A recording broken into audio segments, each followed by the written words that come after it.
You've just accessed Hardware is Forever, your source for the expert insights, ideas, and innovations you need to do more in the electronics manufacturing industry. From optimization to operations, join us as we put the pieces together for a better approach to manufacturing. Let's go. This is Hardware is Forever. I'm Chris Bitliff. Jay Patel is the CEO at Amtech. Jay, it's good to be with you again. We've been talking for a while about lean manufacturing and about the principles of lean and really how it's an efficiency engine, I guess is what we'll describe it as. And in our last conversation, we were talking about creating flow. And previous to that, we were talking about the value map. And all of these things are connected to, I guess, making things go faster, simpler, easier, with less friction. Today, we're talking about establishing a pull system.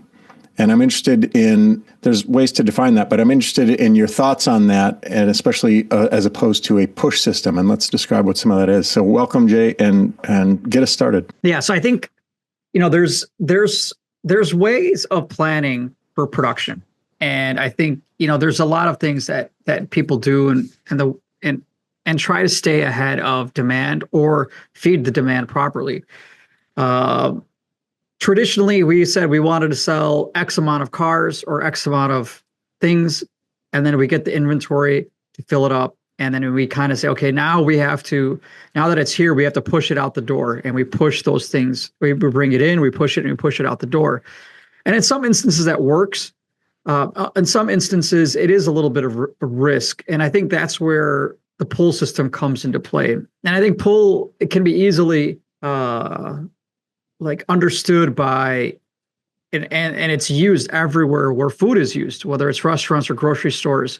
So you don't have 20, let's say 10 crates of bananas coming in every day. You have, 5 crates on the shop floor. In the store floor. And then when 3 crates get consumed, you ask your vendors for 3 more. Because if you bring in too much inventory, the problem is there is a shelf life associated with that product. And then not only is there a shelf life associated with that product, then you're investing capital into inventory, which you can be using somewhere else. And you could eventually run out of capital because you have too much product that you can't process. And then the next issue is that, let's say you got product in, but then all these bananas are actually bad. Mm-hmm. Now you have inventory of bananas that are bad that you can't use anymore. So now you have no recourse. You have to take it and you have to pay for bad bananas. So the whole idea was, let's just get in what we need when we need it. That way everything runs efficiently and everything's balanced out. So, for example, when the bananas are consumed, we will replenish the bananas, or we'll keep a little bit of safety stock and replenish the bananas, but we won't bring in the bananas. And this helps out a lot as far as production planning goes, and when there's up and down cycles. So, for example, a Super Bowl is coming up right now, and tortilla chips are going to be a hot commodity. Everybody's going to want them. So everybody's taking them. And as those things fly off the shelf, they'll get a signal that, hey, we need to refill it. And then that gives them the ability to react to needing tortilla chips. So if they just did it as a pull system that said, I need X amount of chips every week because I know I sell 100 bags a week, and they only get 100 bags, they're going to stock out and they won't be able to send that signal in time to their vendors to be able to restock. So you got to ensure that nothing is made in advance of being ordered, and that every item is manufactured to order. You're not sitting on finished goods or stock because things happen, things change, things go bad. This is a different approach than what we traditionally had, which was a push-based system. I have a fixed number that I'm going to need a month, and I have to take it no matter what. So that's where the pull system is. And the pull system is really, really powerful, and it keeps people honest as well. Like if you have quality issues processing and you run out of parts, like that, hey, I pulled in this much, we should get this much out, and we ran out already before the next pull. Like, what's going on? So you can get really, really granular and track data without a lot of effort. Like it just kind of bubbles up to the top, the issues that are there. And if there's quality issues, it bubbles up to the top. So being lean in getting things in and making things to order allows us to get more visibility and allows us to focus on what we need to focus on. If we had too much product, we would be managing all the product that we need to do. But if we work on what we really need to ship out, or we need to process or hold the inventory that we need to hold, then even our mind space doesn't get distracted, so we can focus on the things that we need to focus on. There's a lot to unpack. I really like the last thing you talked about, mind space. But back up for me, and let's talk about sort of mechanics for a second. Does a pull system introduce some complexity systematically, process wise? That there's more moving parts, there's more that could go wrong, there's more that you need to have on point so that what you know that you have this much demand, and so to meet that demand you now need to go make or procure or create or buy this many things. There's more moving parts, or well, you're just giving up the moving parts of having to deal with inventory and storage and all the stuff that you're not having to deal with push. Like, do you feel like there's an efficiency in process, one versus the other? So I think it all takes like effort. To manage a push system takes effort. It may be more of where am I going to store everything? What is my, how are we going to manage this all? How are we going to get this going? And it does take effort. And the pull system takes effort too. And I think that's where the less is more idea came in. I mean, Toyota did a very, very simple thing called a Kanban system. Like as soon as you ran out of parts, you send a card into inventory to say, I need more parts. And that was your signal. You gave them a card and you got your parts replenished and production kept on going. So is there coordination that's required? Yes, for the pull system, but is there just coordination in general when you're talking about manufacturing or supply chain? Yeah. But what is the more efficient and effective system? In my mind, it's just shooting over a card and saying, hey, I need this, rather than sitting down and doing complex demand and forecasting and scheduling and all those type of stuff.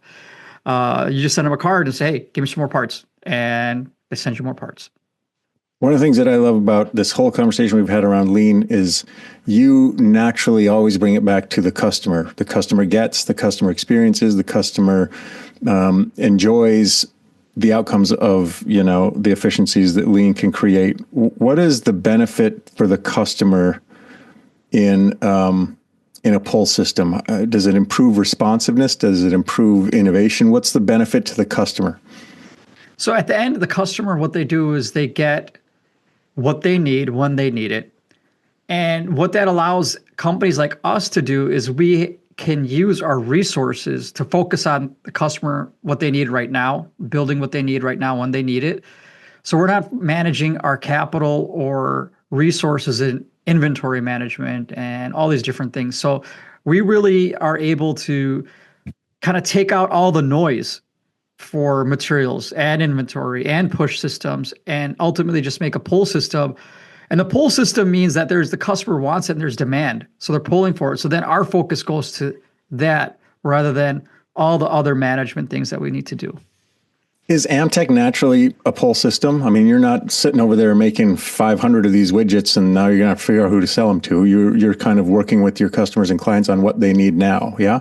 Yeah, so we're naturally a build to order type of company. So when we get a purchase order, when we get a demand, we build to order for that. However, there's a lot of stuff that goes on with the supply chain that when we need to get parts, we can manage it in a pull method rather than the vendors pushing it out to us. So that decreases our exposure when it comes to inventory. That frees a little bit of our capital up. So we're able to use that capital and invest in either, in resources, whether that's equipment, whether that's processes, whether that's R&D, whether that's humans, rather than having our capital tied up and having our capital work for us rather than us working to free up the capital all the time in a push-based inventory system. So that brings me back to what you said earlier, and you just kind of mentioned it offhand, but it really resonated with me, which was free up mind space when you don't have to deal with sort of inventory. As a leader, as an executive, as a person who is, the visionary in some of these ways. I don't know. Do you benefit mind space in not having to think about this? Therefore, you can go think about that. Are you aware of that? I think always, always you want to focus on what the customer needs. If you are focusing on what the customer doesn't need, then you're not adding value to them. So if you're focusing on keeping inventory down, if you're focusing on how am I gonna launch this project, how is my accounting doing, how is this, how is that, those are all necessary things, but they're not necessarily adding value to the customer. The customer hires us to solve a problem. We need this infrastructure to solve the problem, but as soon as we can get more lean and get more pull-based, we can focus on the customer more. So it does distract us sometimes, because sometimes we do get into cash flow problems, or our inventory comes high and we have to come up with a strategy to manage that. All that attention gets drawn away from finding better ways to service the customer. Yeah. Do you find one of the things that I like about the lean system is every conversation we've had builds off of the last conversation. So I'm thinking about the value map, which was around look for the places where creating value to the customer is around sort of removing efficiencies. And when you remove inefficiencies, then we talked about creating flow, and that creates flow. And we discussed that. Do you have a sense for how a pull system is part of that, is part of a flow state, a flow system? What's its relationship with some of the other things elegantly and naturally? So I think, moving water kind of stays fresh. When you get a pond or a body of water that doesn't move, it kind of gets murky and dirty. And I think that's where the flow system comes in, is when it's leaning, that means there's product flowing all the time to you. You're not sitting and waiting for things to get consumed. And what that allows us to do is to, number one, you just have that energy going all the time. Like things are buzzing all the time. So it's nice. And what it allows us to do is not, nothing gets murky. Everything is fresh. Like when you touch it, you use it. You don't have to remember where it is. Like, parts get lost. Inventory gets lost. People misplace it. And then when you have so much inventory and somehow somebody accidentally misplaces it or drops it, you have so much waste that's allowed. And then that gunks up the whole system and slows it down. So having lean and having a flow and having that pull-based system, it really gets you in that mindset of, okay, yeah, we just got to go, and everything's working well and everything's flowing and there's no bottlenecks anywhere. It's just working really, really well. And I think that adds a different level of energy, especially when you're working as a team together, that everybody's working on the same thing with the same purpose, with the same intention on this particular task to make sure it goes in and then goes out. So I think, it does create a flow. It does create a level of energy that and a level of transparency that would not be necessarily there if there was a push-based system.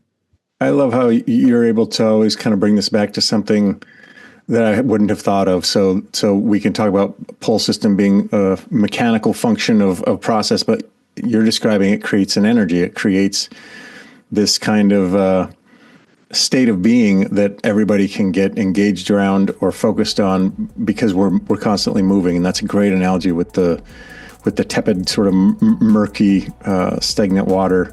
This whole thing, that's a really good metaphor for that. Jay Patel is the CEO at Amtech. And Jay, this has been really fun for us to sort of keep through this lean manufacturing process. We've got another conversation coming up where I think we'll start to bookend that, and I'm looking forward to that one too. Thanks, Jay.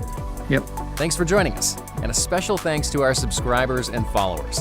Consider becoming one today wherever you get your podcasts or on YouTube. Hardware is Forever is designed, tested, engineered, and built by the manufacturing experts at Amtech.